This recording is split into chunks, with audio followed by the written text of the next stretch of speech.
Clean it up with your mouth. The words hung in the air like poison gas, suffocating every breath in the small downtown cafe. Eduardo Vasconcelos didn't even look up from his phone as he spoke, his voice carrying the casual cruelty of someone who had never faced consequences for his actions. His manicured fingers continued scrolling through stock reports, while his other hand drummed impatiently on the marble tabletop, a gesture that had intimidated business partners for decades. Marina Silva stood frozen beside the shattered sugar dispenser, white granules scattered across the tile floor, like fallen snow mixed with glass fragments that caught the afternoon light. Her hands trembled as she gripped the serving tray, her dark eyes wide with disbelief that anyone could speak to another human being with such venom. The 28-year-old single mother had been working at Central Cafe for only 3 weeks, desperate to keep this job that barely paid enough to support her 5-year-old daughter Sophia, who was waiting for her at after-school care. The cafe, with its exposed brick walls and mismatched vintage furniture, had been Marina's sanctuary during her brief employment. She loved the smell of fresh coffee beans and the gentle hum of conversation that filled the space each afternoon.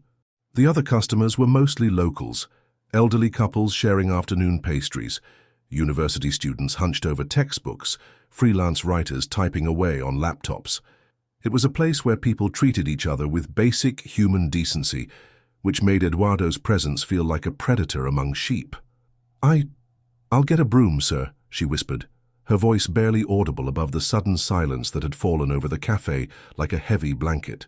Her accent carried the slight lilt of someone who had grown up in the city's working-class neighborhoods, where respect was earned through kindness and hard work, not demanded through fear and money. Eduardo finally lifted his cold grey eyes from his phone, fixing them on Marina with the disdain usually reserved for something stuck to one's shoe. His face was the kind that tabloid photographers loved. Sharp cheekbones, perfectly styled dark hair, and features that would have been handsome if they weren't twisted with perpetual arrogance. He wore a navy blue suit that cost more than Marina's monthly rent, with gold cufflinks that caught the light as he gestured dismissively. "Did I stutter?" His voice was low and menacing, each word enunciated with the precision of someone accustomed to being obeyed without question. "Get on your knees and lick it up. That's what people like you are good for."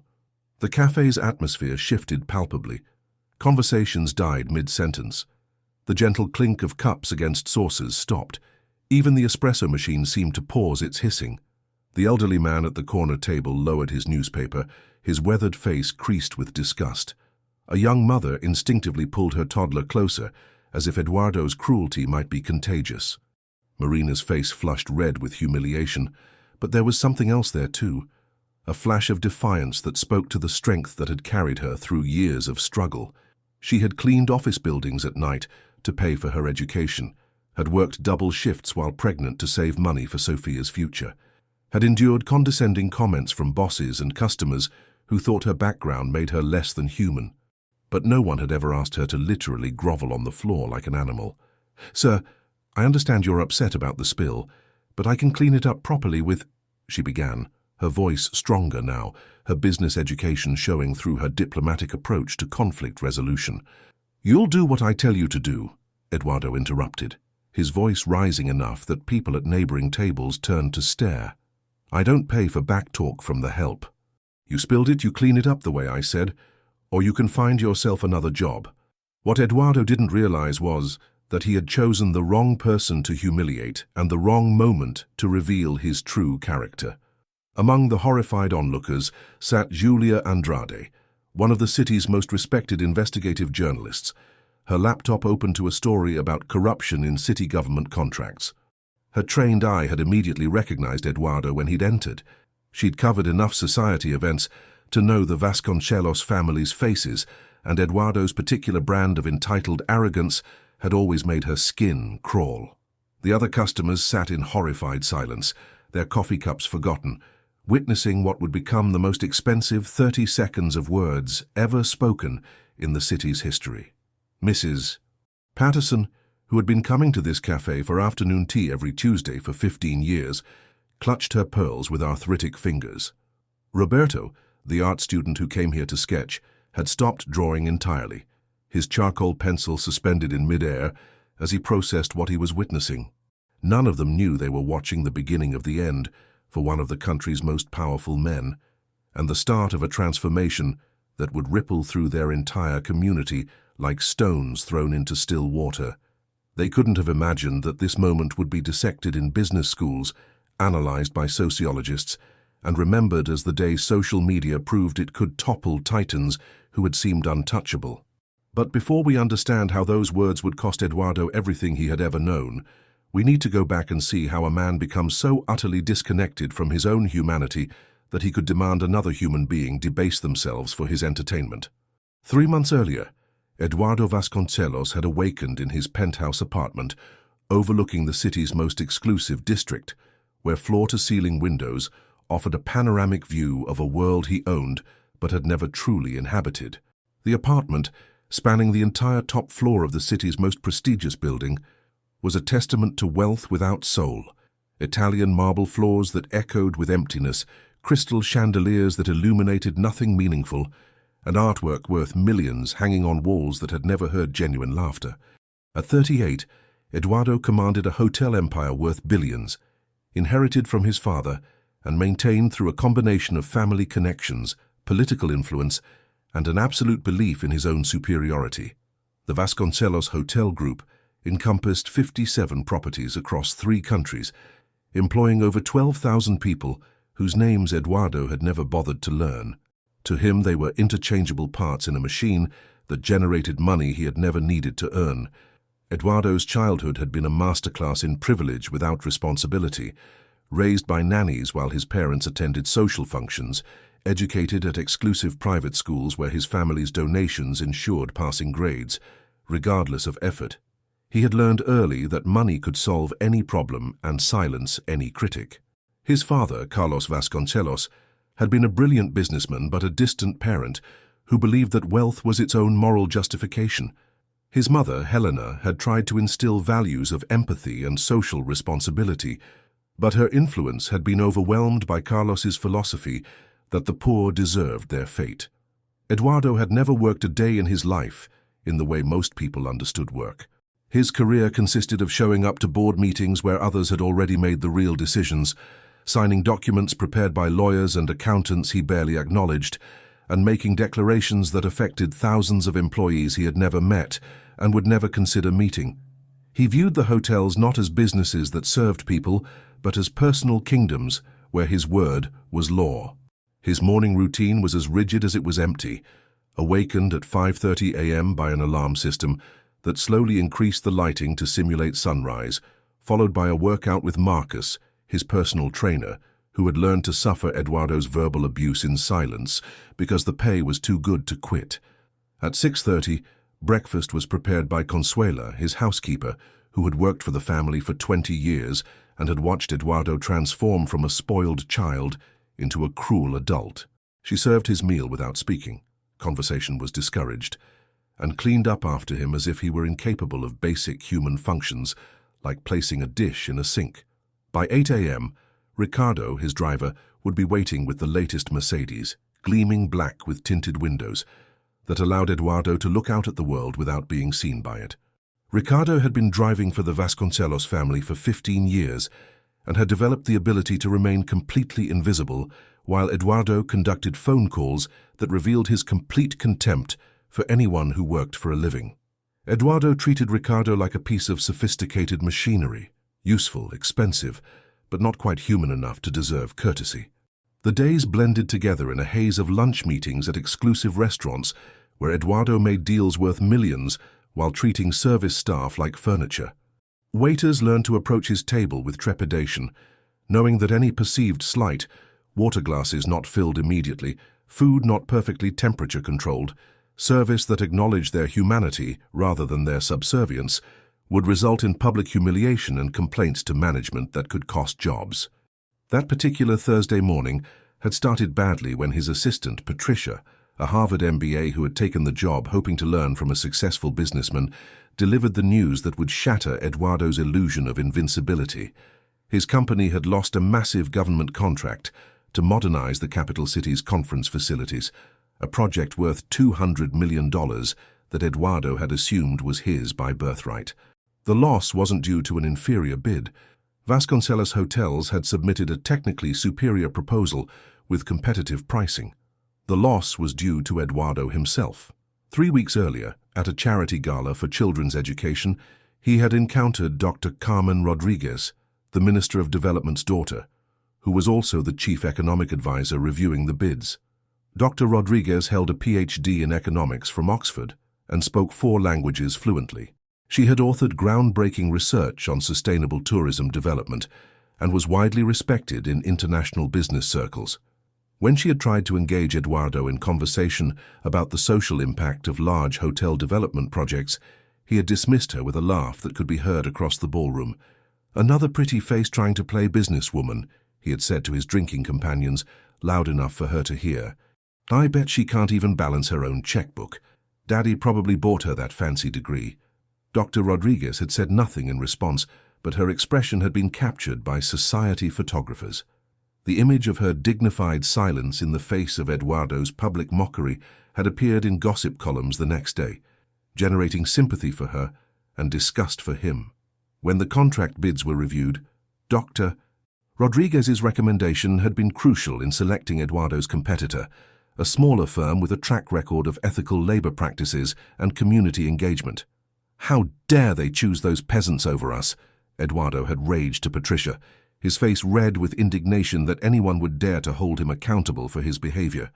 "Don't they know who we are? Don't they understand what this family has contributed to this city?" Patricia, who had been planning to quit for months due to Eduardo's impossible demands and verbal abuse, watched her boss's tantrum with the detached fascination of someone observing a spoiled child who had never been told no.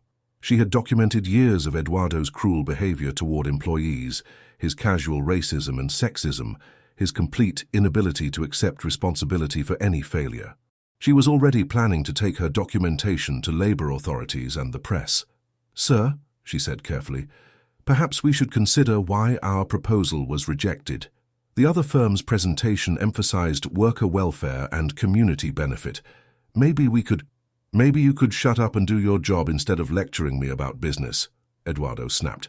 "I don't pay you to think. I pay you to make my life easier." The question revealed everything about Eduardo's worldview. He genuinely believed that his family name and inherited wealth made him inherently superior to other human beings.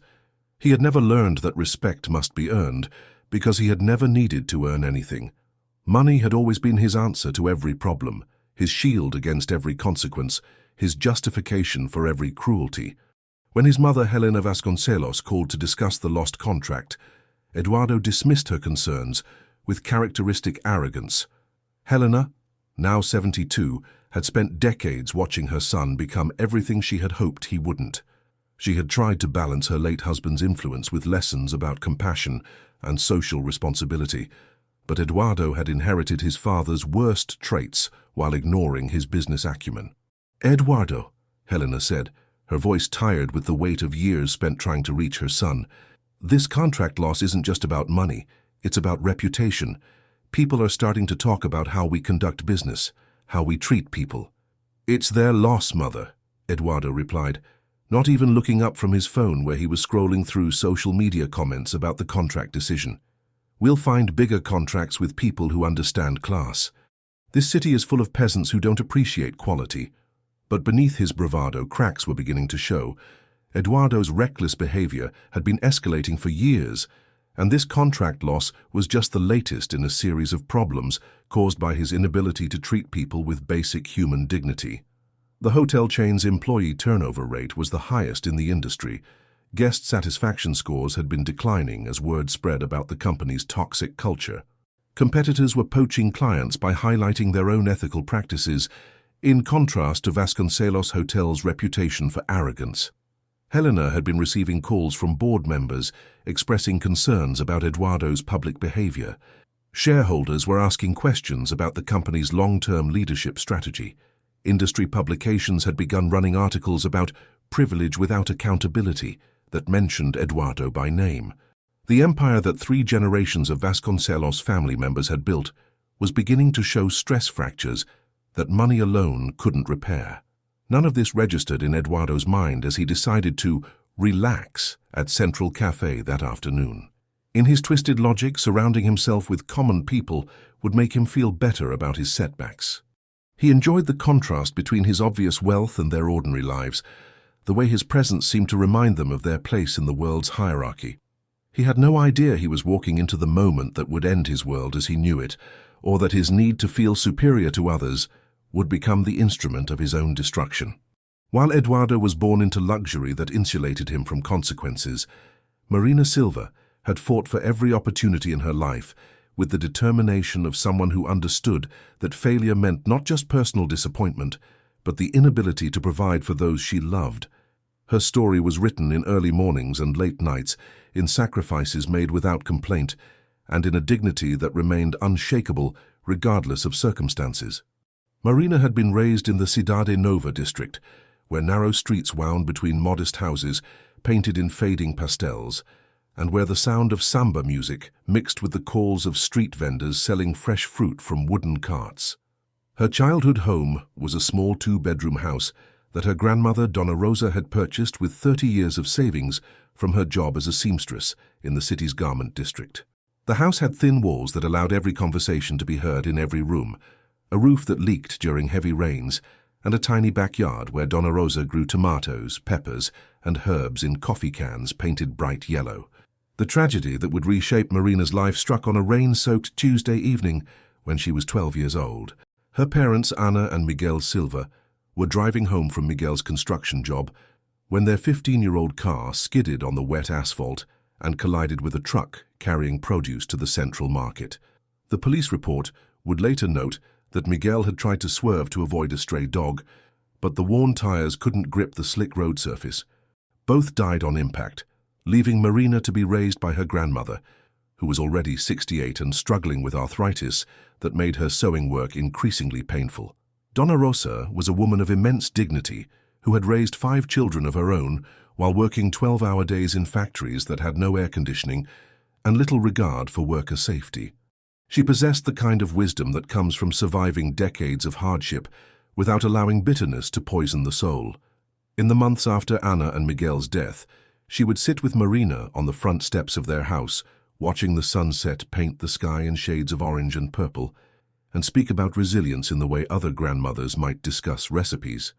"Minha querida," she would say, using the Portuguese endearment that made Marina feel loved even in her grief, "life will try to convince you that you are small, that you don't matter, that dreams are luxuries you cannot afford. But I have seen strong women raise families on hope and determination. Your mother was brilliant. She could have been anything if she had been born into different circumstances. You have her mind and her heart. Don't let anyone tell you what you cannot become." Marina had indeed inherited her mother's intelligence. Even while grieving, she excelled in school, staying after classes to use the library's computers for research projects because they couldn't afford internet at home. Her teachers noticed her potential immediately. She absorbed information like a sponge, asked questions that revealed deep thinking, and completed assignments with a thoroughness that impressed even veteran educators who had seen thousands of students pass through their classrooms. But intelligence alone wasn't enough to overcome economic reality. Marina's school uniforms were hand-me-downs from neighbors whose children had outgrown them. Her textbooks were second-hand copies with previous students' notes scribbled in the margins. She did homework by candlelight when the electricity was shut off due to late payments, and missed school several times when she had to care for Donna Rosa during particularly bad arthritis flares. At 15, Marina took her first job working 3 hours each morning before school at a small grocery store owned by Senor Marcos, a kind man who had known her parents and understood her situation. She swept floors, stocked shelves, and learned to operate the old mechanical cash register that required mathematical skills rather than electronic calculation. The job paid barely enough to help with household expenses, but it gave Marina her first taste of the working world and taught her that every honest job had dignity if approached with pride and professionalism. Despite these challenges, Marina graduated from high school with the second highest grades in her class. Her guidance counselor, Senora Santos, had spent months helping Marina navigate the scholarship application process for university admission. The applications required essays about overcoming adversity, letters of recommendation from teachers and community leaders, and detailed financial information that painted a stark picture of Marina's circumstances. The scholarship that changed Marina's life came from a foundation established by successful business people who had themselves grown up in poverty. It covered tuition, books, and a small monthly stipend that allowed her to reduce her work hours and focus on her studies. Marina chose business administration, drawn by the promise that understanding how organizations functioned could help her create opportunities not just for herself, but for others in her community. University life was a culture shock that Marina navigated with characteristic determination. Many of her classmates came from wealthy families and spoke casually about international vacations, expensive cars, and family businesses they would inherit. Marina listened to these conversations while eating lunch she had packed from home, wearing clothes she had bought at second-hand markets, and planning how to make her scholarship money stretch to cover textbooks and transportation. But Marina's different background became a source of strength rather than shame. While classmates struggled with theoretical concepts about employee motivation and organizational behavior, Marina could draw on years of observing how real people responded to different management styles. She had worked for bosses who inspired loyalty through fairness and others who created fear through cruelty. She understood supply chain management because she had watched Señor Marcos negotiate with vendors who knew his business barely made enough profit to survive. Her professors began to notice Marina's unique perspective. Dr. Fernando Castillo, who taught organizational psychology, would often ask Marina to share her real-world experiences during class discussions. Her insights about how workers in different economic circumstances responded to various incentive structures brought classroom theories to life in ways that resonated with all students. Marina's academic excellence earned her opportunities for internships at several prestigious companies. She worked summers at marketing firms, consulting agencies, and financial institutions, always as the only scholarship student among interns whose parents had made calls to secure their positions. She learned to navigate corporate environments where her competence was constantly questioned because of her background, her accent, and her inability to participate in social activities that required spending money she didn't have. It was during her final year of university that Marina met Carlos Henrique, a charming economics student whose easy smile and confident manner initially seemed to represent everything she had been working toward. Carlos came from a middle-class family, not wealthy like Eduardo's circle, but comfortable enough that he had never worried about money for basic necessities. He was studying economics with plans to work in banking or government, and he spoke eloquently about using his education to help reduce inequality. Carlos pursued Marina with a persistence that felt like romantic devotion, but was actually self-interest disguised as love. He was genuinely attracted to her intelligence and strength, but he also enjoyed the way dating someone from her background made him feel progressive and socially conscious. Their relationship became serious quickly, with Carlos speaking about marriage and a future where they would work together to create positive change in their society. Marina allowed herself to believe in the fairy tale. For someone who had spent years feeling out of place in academic and professional environments, Carlos's attention felt like validation that she belonged in the world she was working so hard to enter.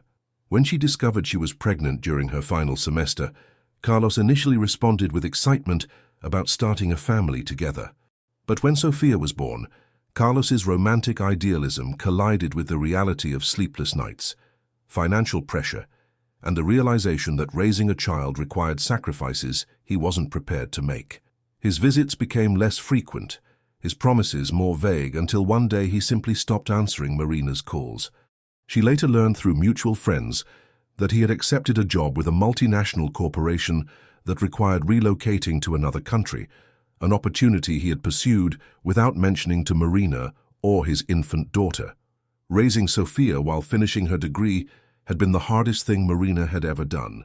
Donna Rosa, now 74 and increasingly frail, helped as much as she could, but Marina found herself studying while Sofia slept, writing research papers while bouncing a crying baby, and attending classes with the exhaustion that comes from chronic sleep deprivation. Her professors, recognizing her dedication and ability, allowed her to submit some assignments late and provided childcare resources they normally reserved for faculty. Marina graduated with honors, her diploma earned through a combination of intellect, determination, and the kind of time management skills that only single mothers working toward goals truly understand. She held Sophia during the graduation ceremony, both of them dressed in clothes borrowed from friends, while Donna Rosa wept with pride for her granddaughter's achievement. But graduation marked the beginning of a new set of challenges. The economic crisis that had been building for years finally struck just as Marina entered the job market. Companies that had been hiring business graduates were now implementing layoffs. The internship connections that might have led to full-time positions dried up as organizations focused on survival rather than growth. For 5 years, Marina worked in a series of administrative positions that utilized only a fraction of her capabilities. She was a financial analyst at a mid-sized manufacturing company that treated her more like a secretary than a professional.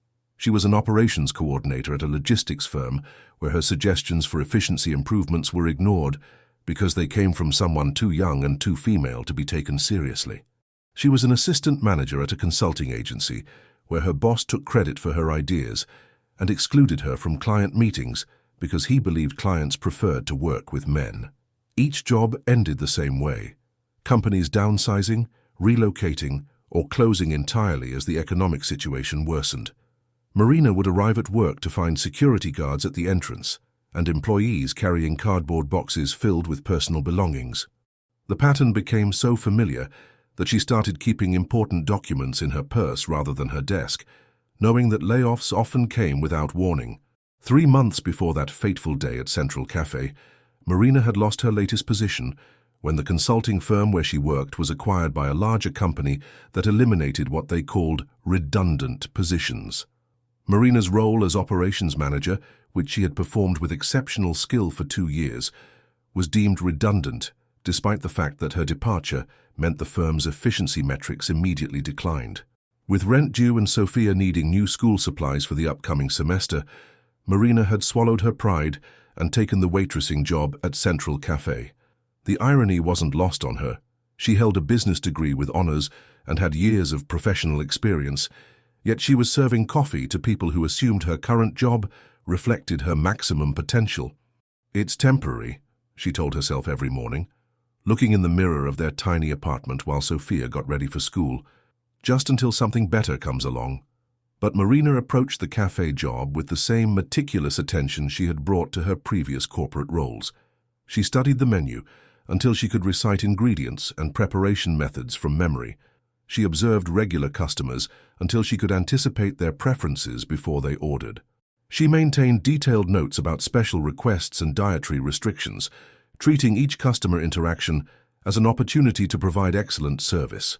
Her colleagues at the cafe, mostly young people working their way through school or between other opportunities, noticed Marina's unusual approach, but didn't yet understand they were working alongside someone whose potential far exceeded their current circumstances. The cafe's owner, an elderly Italian immigrant named Giuseppe, had been impressed by Marina's professionalism and had begun hinting that she might be management material if she was interested in staying long-term. The morning Eduardo walked into Central Cafe, Marina had been reviewing business magazines during her break, studying market trends and keeping her skills sharp for the job interviews she had scheduled for the following week. She had spent her last savings on a new outfit, a simple but professional dress and jacket that she hoped would help her make the right impression on potential employers. 3 companies had expressed interest in her resume. One was offering a position as an operations analyst at a non-profit organization that helped working families access education and job training. Another was a project coordinator role at a sustainable development consulting firm. The third was an administrative position at a government agency focused on small business development. Marina was particularly excited about the non-profit opportunity.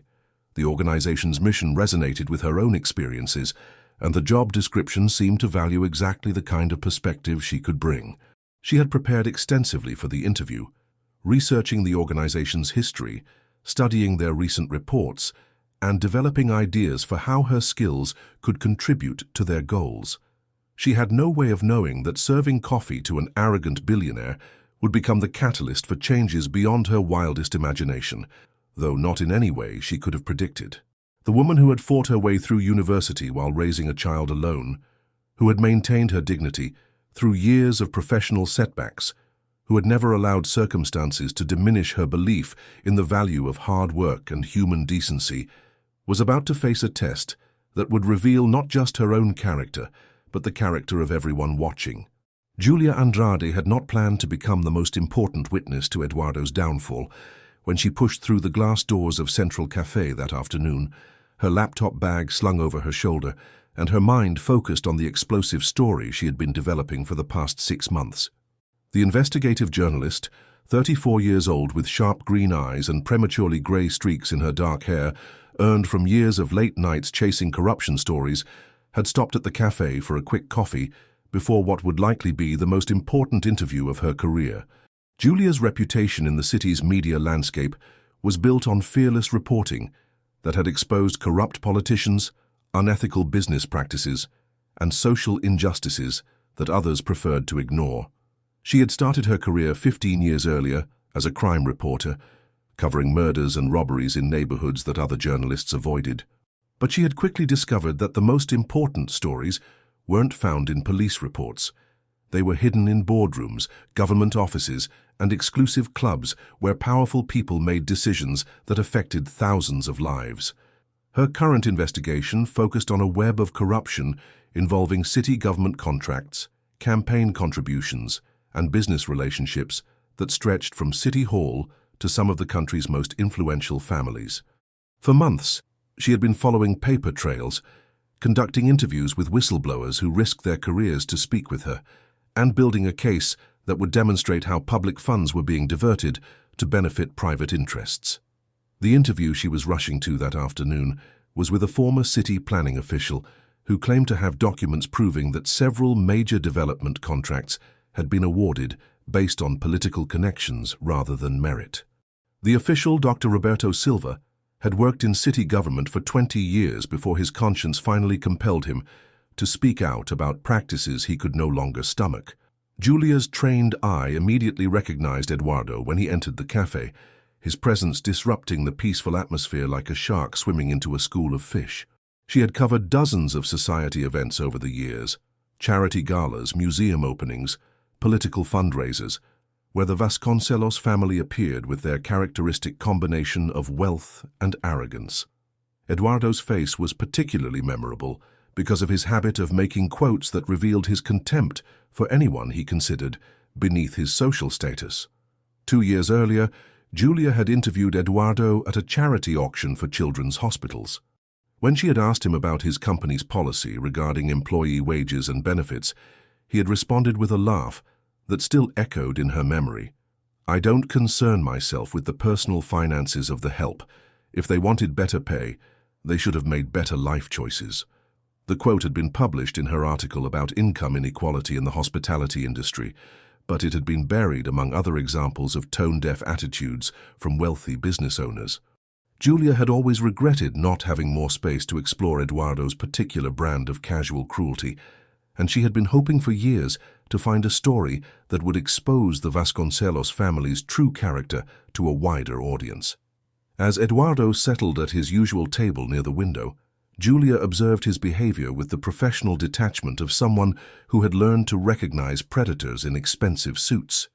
She watched him scroll through his phone with the bored expression of someone accustomed to having every need anticipated and every whim satisfied. She noticed how he snapped his fingers to get Marina's attention, the gesture casual and dismissive in a way that spoke volumes about how he viewed service workers.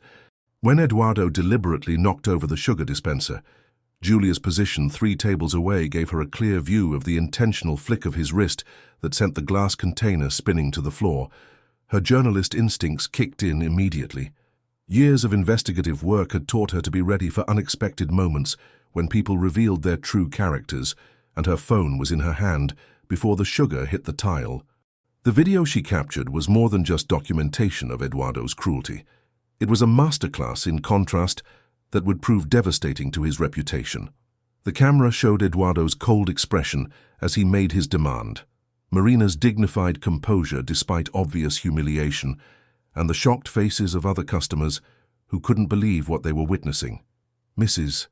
Eleanor Patterson, a 76-year-old retired school principal who had been coming to Central Cafe for her afternoon tea ritual for 15 years, sat with her cup frozen halfway to her lips, her weathered face creased with the kind of moral outrage that comes from witnessing behavior that violates fundamental human decency. She had taught elementary school for 43 years in neighborhoods where children arrived hungry and left hungry, and she had seen how poverty could rob children of opportunities. But she had never encountered cruelty delivered with such casual indifference. At the corner table, Roberto Santos was sketching architectural details for his senior thesis when Eduardo's voice cut through the cafe's gentle ambiance. The 22-year-old art student had worked summers in construction to help pay for his education, and he understood intimately what it meant to be treated as less than human by people who had never earned their privileged positions. His charcoal pencil remained suspended above his sketchpad as he processed the scene unfolding before him, his artist's eye capturing details that would haunt him for weeks. Sarah Chen, a freelance graphic designer who had spent the afternoon working on a logo design for a local non-profit, slowly closed her laptop as she realized she was witnessing something that transcended a simple customer service dispute.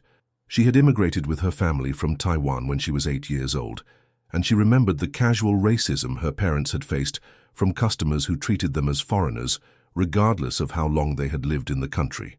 Eduardo's behavior triggered memories of the ways prejudice manifested itself in daily interactions. Near the cafe's entrance, Father Miguel Rodriguez sat with a cup of coffee growing cold as he prepared for evening confession at the church across the street. The 60-year-old priest had ministered to parishioners in working-class neighborhoods for 30 years, and he had heard countless confessions from people whose sins stemmed from desperation, addiction, or circumstances beyond their control. But Eduardo's behavior represented a different category of moral failure, cruelty born from privilege and nurtured by a complete absence of empathy. "Excuse me." Julia approached Eduardo's table after he had delivered his humiliating demand to Marina, her voice carrying the steady professionalism of someone accustomed to confronting powerful people with uncomfortable questions. Her green eyes were bright with the anticipation of a predator who had finally cornered dangerous prey. Eduardo looked up with the annoyed expression of someone unused to being questioned by anyone, especially by a woman whose appearance suggested she wasn't part of his social circle. Julia's clothes were professional but clearly not designer, a navy blazer that showed the subtle wear patterns of regular use, leather shoes that had been resoled at least once, a laptop bag that bore the scratches of years of field reporting. "I told this incompetent girl to clean up the mess she made," Eduardo replied, his voice carrying the condescending tone he used when speaking to people he considered intellectually inferior. "Though I suppose you wouldn't understand workplace standards, given your appearance." The insult was calculated to dismiss Julia based on her obvious lack of wealth, but Eduardo's assumption that everyone could be intimidated by his money revealed how completely he misunderstood the situation he had created. Julia had spent her career confronting politicians who controlled budgets worth billions and business leaders who commanded vast corporate empires. A spoiled hotel heir held no fear for someone who had learned to find truth in rooms where powerful people gathered to hide it. "The mess you deliberately created," Julia corrected, her voice steady and professional, despite the adrenaline coursing through her system. The journalist in her was already composing the lead paragraph of what would become the most read article in her newspaper's history. "I saw you knock over that dispenser on purpose." Eduardo's face shifted through a series of expressions that would have been fascinating to a psychologist studying narcissistic behavior patterns. First came confusion. He was genuinely puzzled that anyone would challenge his version of events. Then anger. How dare this nobody question his authority? Finally, a flicker of concern as some primitive survival instinct warned him that this interaction might not end in his favor. "And who exactly are you to question me?" Eduardo's voice carried the dangerous edge that appeared whenever his authority was challenged. The question was intended to intimidate, to remind Julia that he possessed the kind of wealth and influence that could destroy careers and silence critics. But Eduardo had made a fatal miscalculation. He had assumed that Julia was another ordinary person who could be cowed by threats and intimidated by displays of power. He had no way of knowing that he was speaking to someone whose professional life was built on holding powerful people accountable for their actions. Julia smiled with the expression of a predator who had just realized that the prey had walked directly into the trap. "I'm Julia Andrade from Metropolitan Daily, and you've just given me the story of the year." The words hit Eduardo like a physical blow. His face went pale as he processed the implications of what had just happened. Metropolitan Daily was the city's most respected newspaper, with a readership that included every influential person in government, business, and society. Julia Andrade's byline was known throughout the country for investigations that had brought down corrupt officials and exposed corporate malfeasance. Eduardo's training in privilege and entitlement kicked in automatically. When faced with consequences, his family had always relied on lawyers, political connections, and financial pressure to make problems disappear. "Print whatever you want," he said, his voice regaining some of its arrogant confidence. "My lawyers will bury you and your little newspaper." The threat was as empty as it was predictable.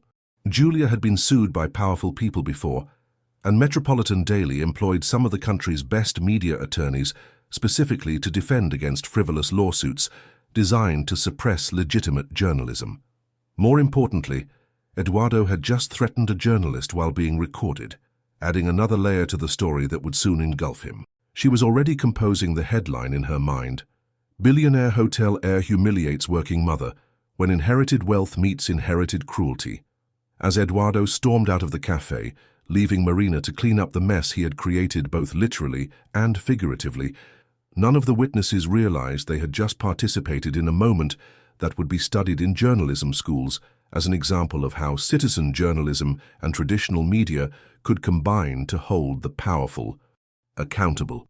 "We'll see about that," Julia replied, her mind already racing through the steps that would transform this moment into front-page news.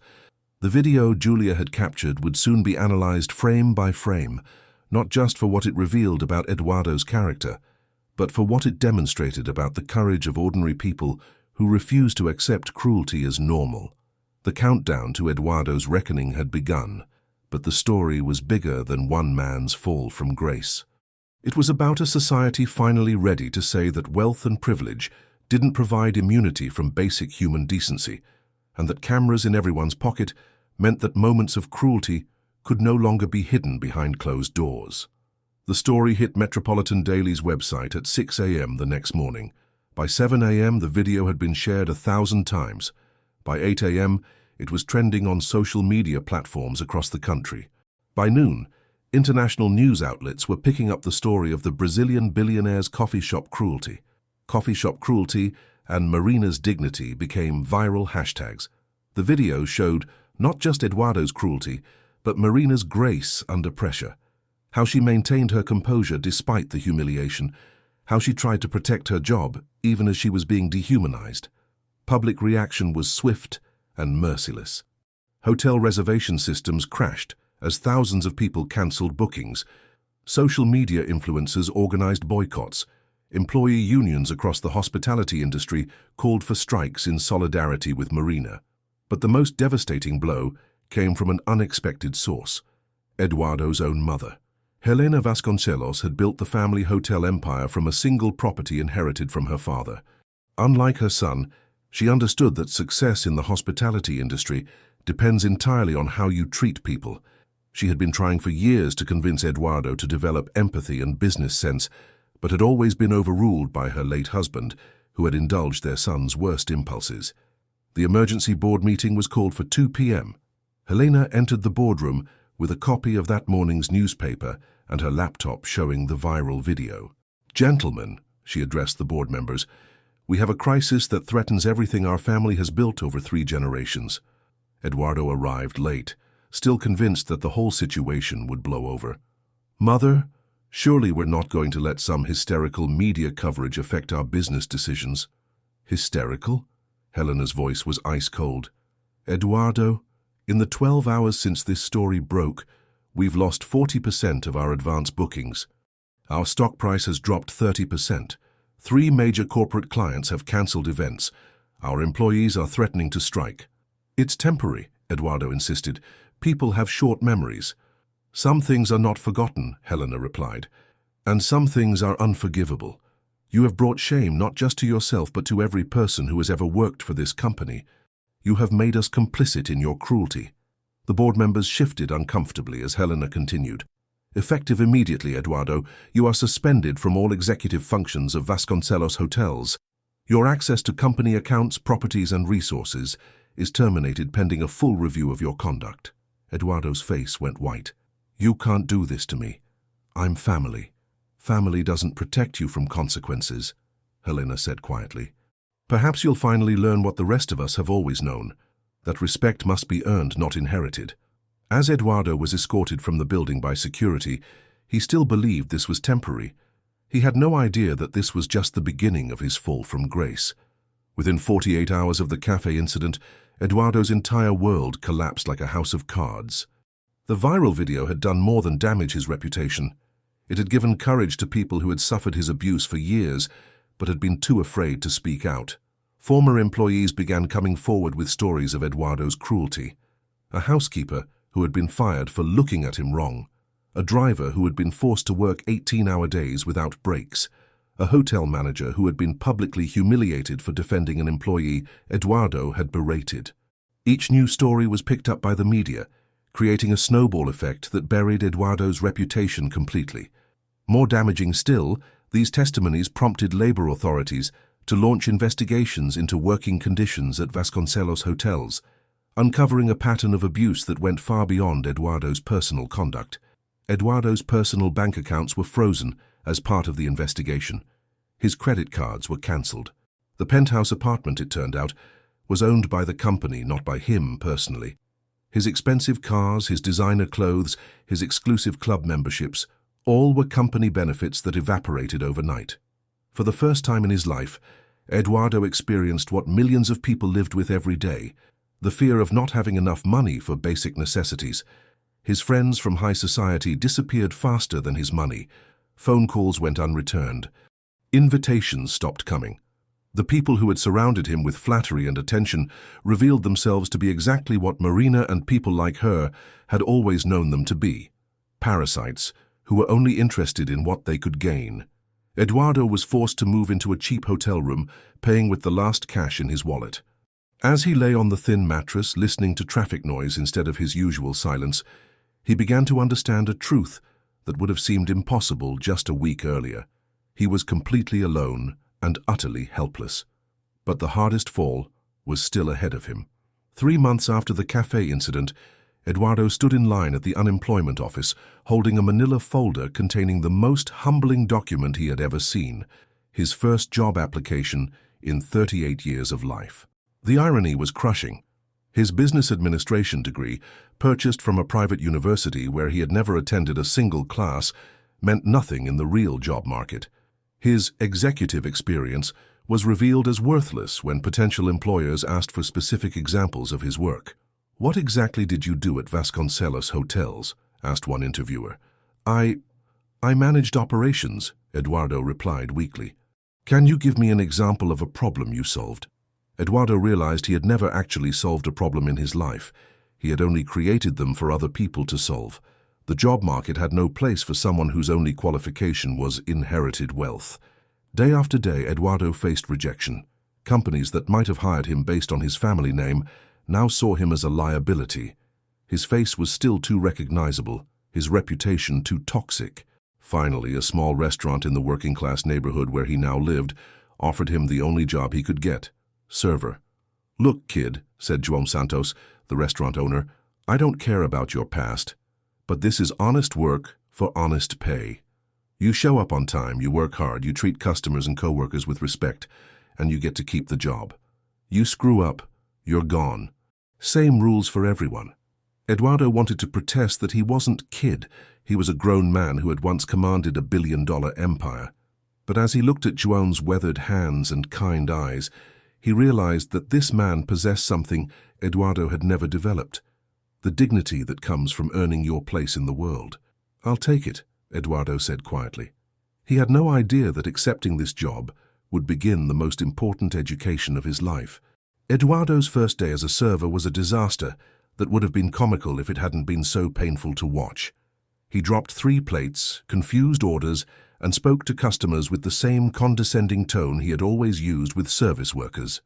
"Hey, rich boy," said Conceição, the restaurant's cook, after Eduardo had made a customer wait 15 minutes for water. "You think you're doing us a favor by being here?" "I'm doing my best," Eduardo protested. "Your best is terrible," she replied bluntly. "You don't know how to work because you've never had to work, but you can learn if you stop thinking you're better than the rest of us."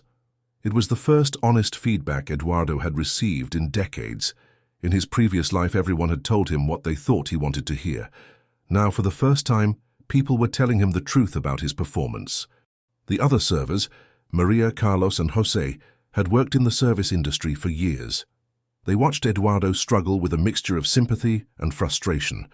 They were hard-working people who took pride in their jobs, and Eduardo's incompetence made their work harder.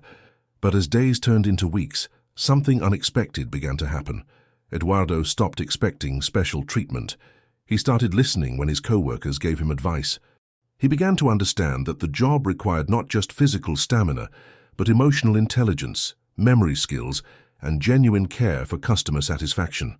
The breakthrough came when Eduardo finally asked for help, instead of pretending he knew what he was doing. "Maria," he said during a particularly busy lunch rush, "I'm drowning here. Can you show me how you managed to remember all these orders?" Maria looked surprised. It was the first time Eduardo had spoken to her as an equal. "It's about organization," she explained patiently. "You have to have a system." As Maria taught Eduardo her methods, he realized he was learning skills that all the business schools in the world couldn't teach. How to work as part of a team, how to put other people's needs first, how to find satisfaction in a job well done rather than in power over others. But the most important lesson was still to come. 6 months into his new life, Eduardo was beginning to find his rhythm at Santos restaurant. He had learned to balance multiple tables, remember complex orders, and even charm difficult customers. His co-workers had begun to accept him, though they still watched for signs of his old arrogance. It was a quiet Tuesday afternoon when she walked in.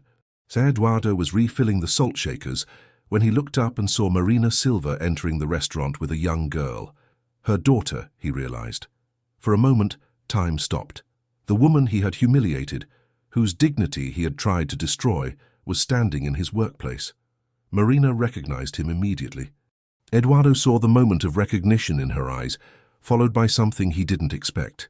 Not anger or satisfaction at his downfall, but a complex mix of surprise and what looked almost like concern. "Good afternoon," she said simply. "A table for 2, please." Eduardo's hands trembled as he led them to a table by the window. Throughout their meal, he found himself stealing glances at Marina and her daughter. He watched how gently Marina cut her daughter's food, how patiently she answered the child's endless questions, how she made their simple meal feel like a celebration. When it came time to pay the bill, Marina left a tip of 50 reais, nearly Eduardo's daily wage. But more importantly, she looked him in the eyes and said, "Thank you for the service. Everyone deserves a chance to learn and grow." Those words hit Eduardo harder than any lawsuit or public humiliation ever could. Marina had every reason to destroy him further, to humiliate him in front of his new co-workers, to make him feel as small as he had once made her feel. Instead, she had chosen grace.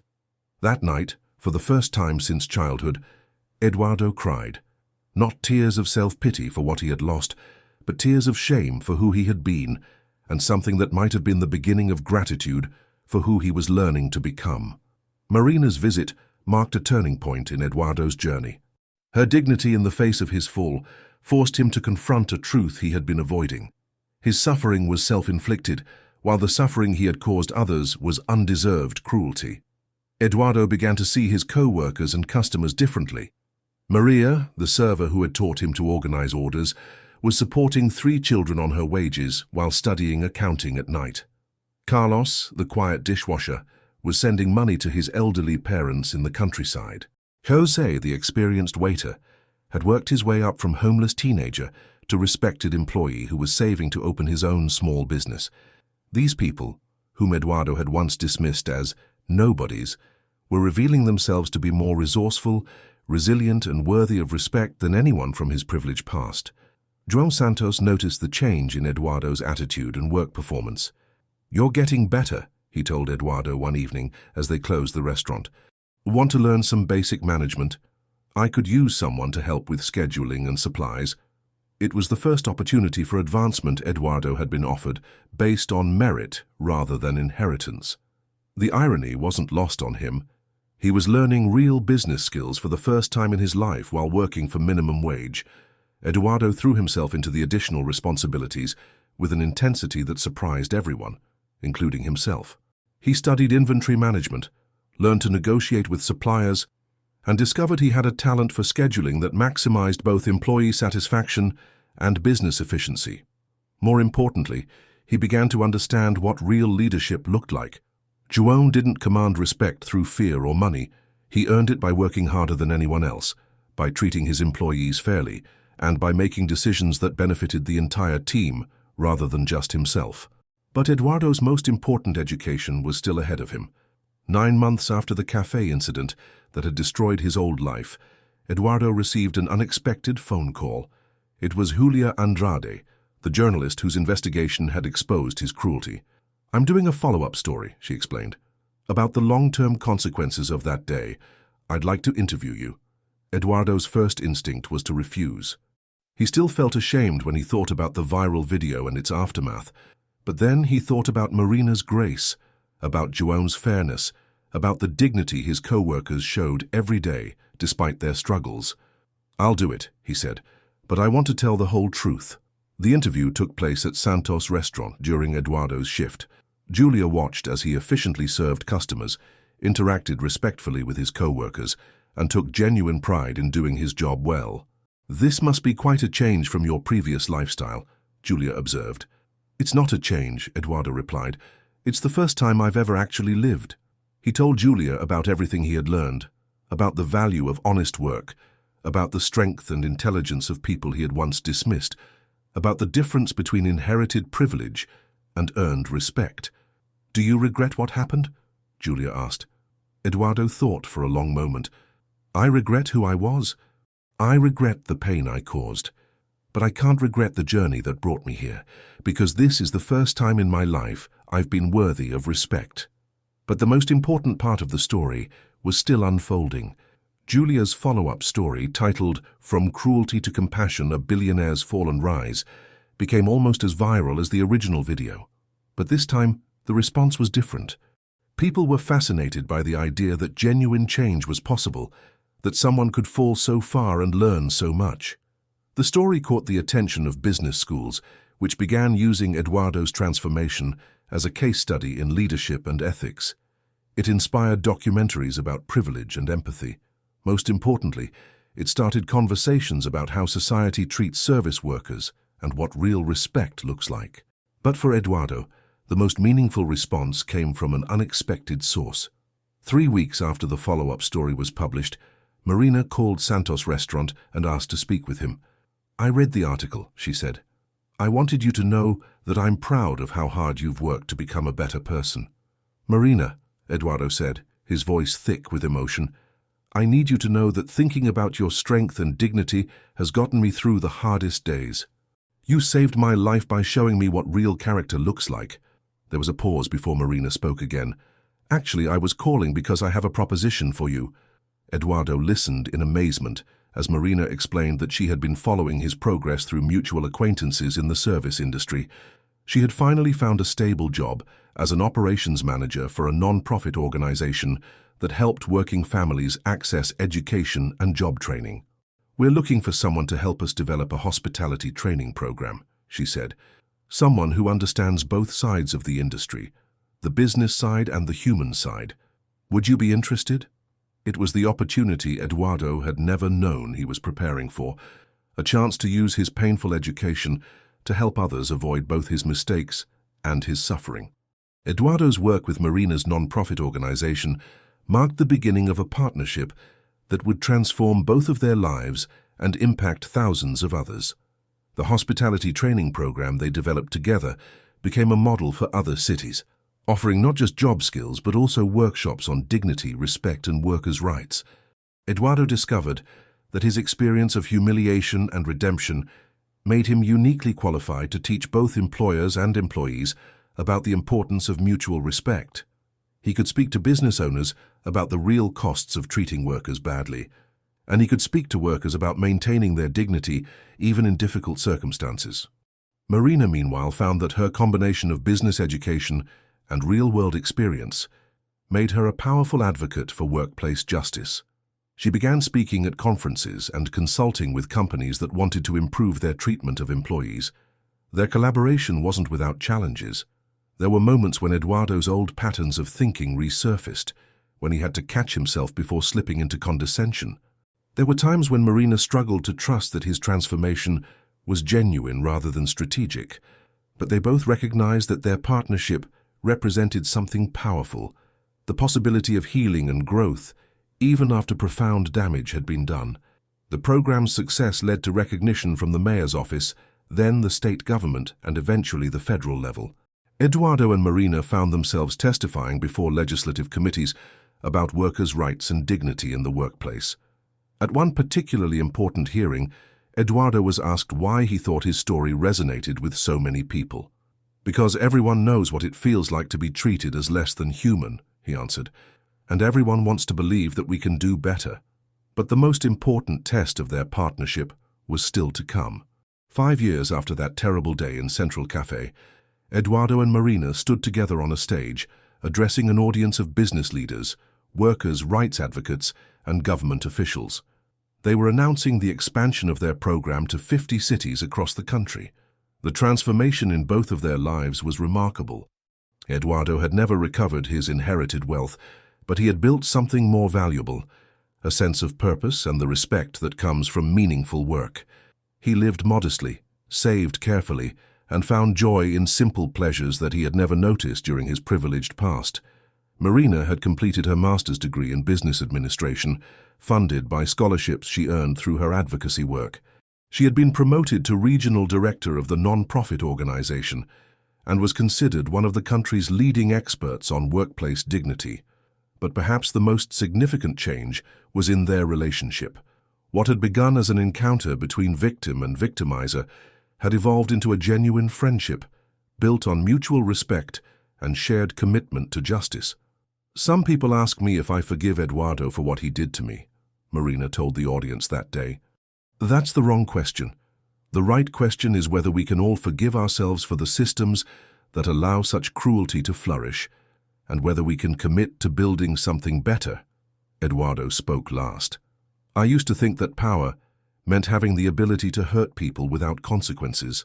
I learned that real power is the ability to lift people up. I used to think that respect was something you could buy or inherit. I learned that respect is something you earn through service to others." He paused, looking out at the audience. "The person I was 5 years ago died in that cafe. The person I am today was born through the grace and guidance of people I had tried to destroy. If my story teaches anything, it's that it's never too late to become worthy of the life you've been given." As they left the stage together, Eduardo and Marina passed a photograph that had been displayed near the entrance to the conference hall.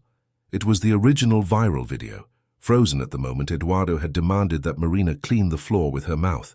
Neither of them looked at the photograph, but both were thinking the same thing: how a moment of cruelty intended to demonstrate power had instead revealed the true strength that comes from dignity, and how the worst 30 seconds of one person's life had become the foundation for thousands of people to build better lives. The cafe where it all began had closed years earlier, but a plaque now marked the spot with simple words: "From this place of pain came growth.